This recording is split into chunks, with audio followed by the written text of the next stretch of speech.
नमस्कार, मैं अनूप कुमार। आज हमारी मौजूदगी है दिल्ली के जंतर मंतर पे, जहां हमारे साथ है बॉलीवुड डायरेक्टर कलीराम तोमर और ये साथ में समता समाज नाम से एक अपना सामाजिक संगठन चलाते हैं, जिसमें अलग अलग ये मुहिम चलाते हैं समाज को उजागर करने के लिए। उनसे ही आज का जो राजनीतिक माहौल चल रहा है, जिस प्रकार से अखिलेश यादव ने बयान दिया है कि जिन्ना ने आज़ादी दिलाई है। तोमर जी, मैं पहले तो आपसे यही जानना चाहूँगा कि अखिलेश यादव का जो बयान है कि जिन्ना ने आज़ादी दिलाई, क्या ये देश को पढ़ने का माहौल नहीं है? नहीं, देखिए, जिस समय अंग्रेज थे यहाँ पर और उस अंग्रेजों से इस देश को आज़ाद कराने के लिए चाहे जवाहरलाल नेहरू हो, महात्मा गांधी हो या हमारे जो देशभक्त लोग हैं जिन्होंने अपना बलिदान दिया है, शहीद भगत सिंह हैं, सुखदेव है, यानी कि बहुत नाम कहाँ तक गिनाए हमारे क्रांतिकारी वीर थे, उनमें जिन्ना भी थे। उन्होंने भी देश को आज़ाद कराने के लिए काम किया है। जो पाकिस्तान तो 1947 से बढ़ा 14 अगस्त को। राजगुरु सुखदेव भगत सिंह जैसे 22 साल के युवाओं ने फांसी भी खाई, फांसी पे भी झूले थे, उनका कहीं नाम नहीं। ऐसे चुनावों के टाइम में अचानक से इस प्रकार से बयान क्यों आया? नहीं, देखा, देश की आज़ादी को 75 साल हो चुके हैं और ये राजनीति है इतनी गंदी हो चुकी है कि चुनाव जीतने के लिए हर एक तरह के हथकंडे अपनाए जाते हैं, चाहे वो भारतीय जनता पार्टी हो या कोई दूसरी पार्टी हो। तो चुनाव के समय ऐसे मुद्दे क्यों आते हैं? आज जिन्ना भी आ गया है। आज जिन्ना के अलावा वीर सावरकर भी बता रहे हैं कि वीर सावरकर भी आगे, जिन्होंने 18 बार माफ़ी मांगकर जेल से आने का काम किया है, जिसको उम्र कैद थी, और माफ़ी मांगा, पत्र लिखा, उनको भी कहना आज वीर कहा जाता है और आज उनको भी चुनाव में ला दिया गया है। तो जो पहले लोग थे उनका कोई, मैं समझता हूँ, मतलब नहीं है राजनीति में। आज जो आपका मुद्दा होना चाहिए, आपने 5 साल में विकास क्या किया है, आपने देश की जनता के लिए क्या किया है, इस देश के लिए क्या किया है, तो ऐसे मुद्दे होना चाहिए। तो दूसरी पार्टियां हैं, जो विपक्ष की पार्टियां हैं, उनको भी 5 साल के जो उनके मुद्दे होते हैं कि आपने ये वादे किए थे, आपने जनता के लिए काम नहीं किया है, उन मुद्दों के आधार पर चुनाव उनको भी लड़ना चाहिए। आज जो हिंदू मुसलमान पाकिस्तान और मंदिर मस्जिद जो मुद्दा चल रहा है, सावरकर का है, जिन्ना का है, इसको मैं ठीक नहीं मानता हूँ। मैं मानता हूँ कि अखिलेश यादव को लेके ये सवाल इसलिए भी उठ रहा है कि कुछ दिन पहले उनका बयान आया था कि मैं कृष्ण का वंशज हूँ, और आज 2 दिन पहले कह रहे हैं कि मैं जिन्ना का वंशज हूँ। तो ये क्या इस प्रकार की राजनीति है? नहीं, ये राजनीति है। ये कभी कृष्ण का वंशज, कभी जिन्ना का वंशज। नहीं, कृष्ण का वंशज तो हम कह सकते हैं कृष्ण के वंशज है कि यादव है। अब हाँ जी। अब जिन्ना का वंशज जो है, वो जो हमारे प्रधानमंत्री हैं, जब वो बांग्लादेश जाते तो बांग्लादेशी बन जाते हैं, गुजरात में जाते गुजराती बन जाते हैं, महाराष्ट्र में जाते तो महाराष्ट्र में बन जाते हैं। अखिलेश यादव का चुनावी ढकोसला। अखिलेश यादव भी प्रधानमंत्री की नीति पर चल रहे हैं कि जहाँ पे भी आप जा रहे हैं आप उसी तरीके से आप बात कीजिए। तो मैं समझता हूँ कि ठीक नहीं है। ये आपको राजनीति करो, राजनीतिक तरीके से करनी चाहिए। देश की सुरक्षा की बात करें, बेटियों की रक्षा की बात करें, तो अमित शाह ने भी रैली में अपने हाथों से दूरबीन बना के एक बात कही थी कि अब दूरबीन लगाने से भी दूर दूर तक गुंडे मवाली नहीं दिख रहे, और महिलाएं और बच्चियां रात को फुल गहने, सोने चांदी के गहने लाद के सड़कों पे उतर सकती हैं, उनको कोई प्रॉब्लम नहीं होती। कहाँ तक है इस बयान का? नहीं, वो दूरबीन अपने घर से देखते हैं ना, तो उनके घर तो VIP इलाके में है और भरी सभा से में। हाँ, तो भरी सभा से अपने घर को देख रहे हैं ना। वो जो उनका घर है वो लुटियन रेंज में है, तो वहाँ पे तो बदमाश कम है, वहाँ पे महिला सुरक्षित है, कोई बड़ी फोर्स होती है।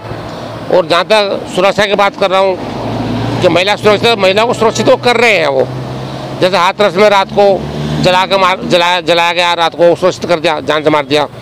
अब रेप के बाद में महिलाओं को मारा जा रहा है। ये जानना चाह रहा था, वहीं उनकी BJP की एक महिला नेत्री है बेबी मौर्य, उनका बयान आया था। उनका कहना ये था कि महिलाएं रात को 12 बजे के दिन छिपने के बाद किसी भी पुलिस थाने में न जाएं, अगर जाना कोई ज़रूरी काम होता जाना भी पड़े तो अगले दिन सुबह जाएं, अपने घर से भाई को, पति को या किसी को साथ लेके जाएं। तो इनमें से कौन सा सही है, बेबी मौर्य सही है या अमित शाह सही है? नहीं, बेबी मौर्य सही है।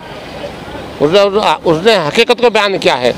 आज उत्तर प्रदेश में समझता हूँ जंगल का राज है, और अगर अपराध होते हैं और अपराधियों का आप रिपोर्ट नहीं लिखेंगे तो आपको तो अपराध कभी नजर आएंगे। लेकिन ऐसा नहीं है। लड़कियां वहाँ पे कोई सुरक्षित नहीं है, महिला कोई सुरक्षित नहीं है। आप कितने रेप वहाँ पे हो रहे हैं।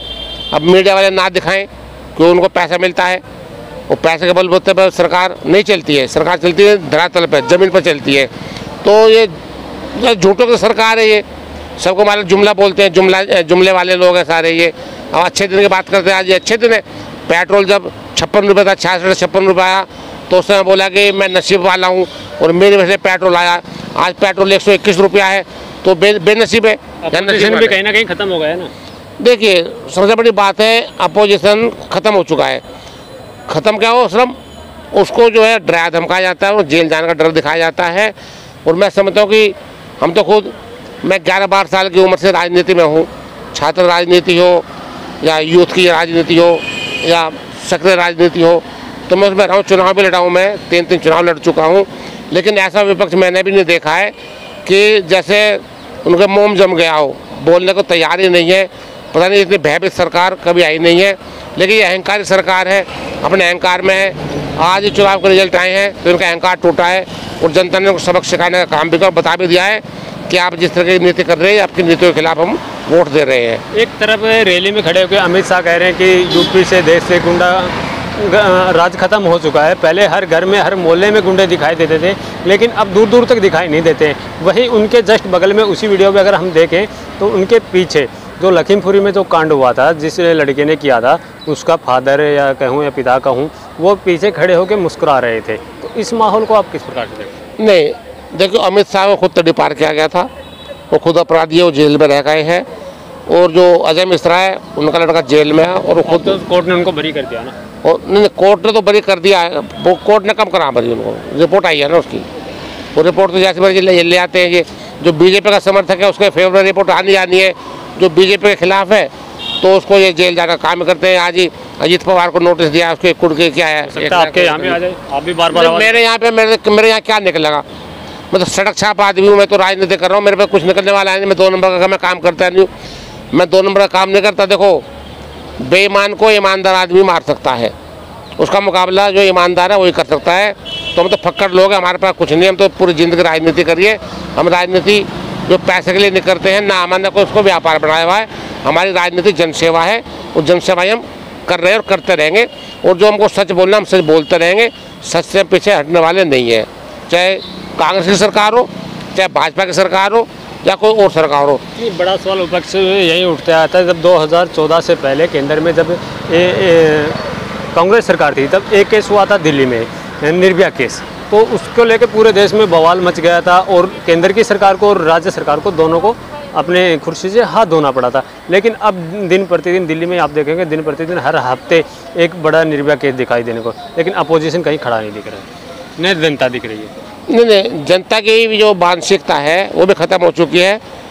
जनता जैसे एक मुर्दा होता है ना, इस तरह की जनता हो चुकी है। देखिए, अब पेट्रोल पे, गैस पर, डीजल पर डेली पैसे बढ़ रहे हैं, महंगाई चरम सीमा पर है। देश हित में, हाँ जी, तो लेकिन देश हित में बताया जाता है, देश हित में कहाँ है? देश हित में जनता के हित होना चाहिए ना। देश हित में जो आप 8,500 जनता के भी कहीं ना कहीं 8,500 करोड़ विरोध नहीं करे, जो 8,500 करोड़ का आप जहाज लेकर घूम रहे हैं, वो तो जनता के हित में या अपने हित में है? वो अभी इटली गए हैं और सिर्फ 5 लोग इनको रिसीव करने के लिए वहाँ पे आए हैं जहाज अड्डे पर। तो ये मजाक उड़ाया जा रहा है इनका भी। तो जो हम तो कहते देश में विदेशों में डंका बज रहा है, आप कह रहे मजाक उड़ा रहे हैं। नहीं, विदेशों में डंका बज रहा है ना, वो सिर्फ मीडिया में डंका बज रहा है। जनता के बीच में डंका बजे तो देश तो उज्ज्वल भविष्य देश का तभी होगा, हमारे देश की जनता के बीच में डंका बजे। आज 25 करोड़ लोग भूखे पेट सोते हैं, आज 35 करोड़ लोग अनपढ़ है, तो डंका कैसे कह सकते हैं आप? डंका कहीं नहीं। पैसे रहते हैं उनके लिए 5 किलो अनाज तो दे रही है सरकार, और क्या चाहिए? सरकार कहाँ दे रही है अनाज? सरकार इधर ही 5 किलो अनाज फ्री दे रही है, घर घर पहुँचा रही है। और जो आप पेट्रोल डीजल पैसे ले रहे हैं, हर इंसान अपने जेब से पैसे दे रहा है। अगर पेट्रोल खरीद रहा है वो भी, डीजल खरीद रहा है वो भी, गैस सिलेंडर खरीद रहा है वो भी, तो अनाज आप दे रहे हैं, क्या ना, 100 रुपये का आप अनाज दे रहे हैं आप, और उनसे ले रहे हैं 1 महीने में क्या 2,000 रुपया। तो गवर्नमेंट कहाँ दे रही है अपने पास से? तो जनता। एक आखिरी सवाल है, पेट्रोल की आपने बात की, पेट्रोल डीजल की जो महंगाई पे अगर बात की जाती है तो पूर्व के सांसद रहे मनोज तिवारी जी, उनसे किसी पत्रकार बंधु ने बात की थी, तो उनका कहना था कि जो कोरोना की जो वैक्सीन फ्री मिल रही है ना, उसका पैसे का हम कहीं से तो अरेंज करें, तो इसलिए आपको पेट्रोल डीजल महंगा। अरे भैया मनोज तिवारी जी, आपकी वैक्सीन 150 रुपये की है, तो 150 रुपये के चक्कर में आप क्या 1 लाख रुपये सब लोग जनता से, तो कितनी महंगी पड़ रही है। आप वैक्सीन बंद कर दो, वैक्सीन पब्लिक अपने आप लगा लीजिएगा अपने पैसे से। लेकिन जो पेट्रोल के पैसे बढ़ रहे हैं, आप उसमें बोलो ना, उसके पैसे को कम करो।